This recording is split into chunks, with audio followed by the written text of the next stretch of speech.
অবশ্যই আমরা হাঁপিয়ে পড়েছি।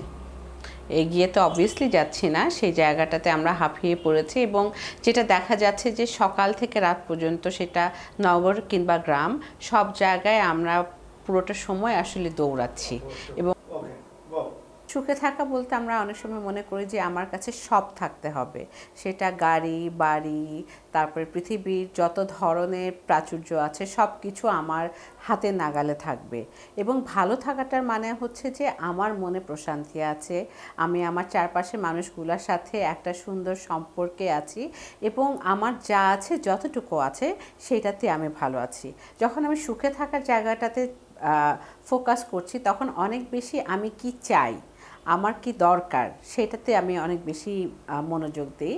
আর যখন আমি ভালো থাকতে চাইছি তখন যেটা আমার প্রয়োজন, যেটা না হলে না, সেখানে আমি হয়তো ফোকাস করছি। সো সুখে থাকা এবং ভালো থাকার ভিতরে অনেক সময় আমরা গুলিয়ে ফেলি। অবশ্যই সুখে থাকাটা দরকার। আমরা যদি বলি তুলনামূলকভাবে শহরের থেকে গ্রামের মানুষরা কিন্তু সুখে আছে, কারণ তাদের চাহিদাও অনেক ক্ষেত্রে কম এবং দেখা যাচ্ছে দিন শেষে তারা একটা শান্তির ঘুম ঘুমাতে পারছে। কিন্তু শহরের মানুষরা দেখা যাচ্ছে আমরা সব কিছুই চাইছি এবং অনেক সময় দেখা যাচ্ছে যে যেটা আমাদের কন্ট্রোলের বাইরে, যেটা আমাদের হাতে নেই, সেই জিনিসগুলো যখন আমরা চাই এবং পাচ্ছি না, তখন আমাদের ভিতরে অনেক বেশি দ্বন্দ্ব, কষ্ট, রাগ জমে যাচ্ছে এবং এটার প্রভাব গিয়ে পড়ছে আমার নিজের উপরে, আমার পারিবারিক সম্পর্কগুলোর উপরে, অ্যাট লার্জ আমি যদি বলি সমাজের উপরে।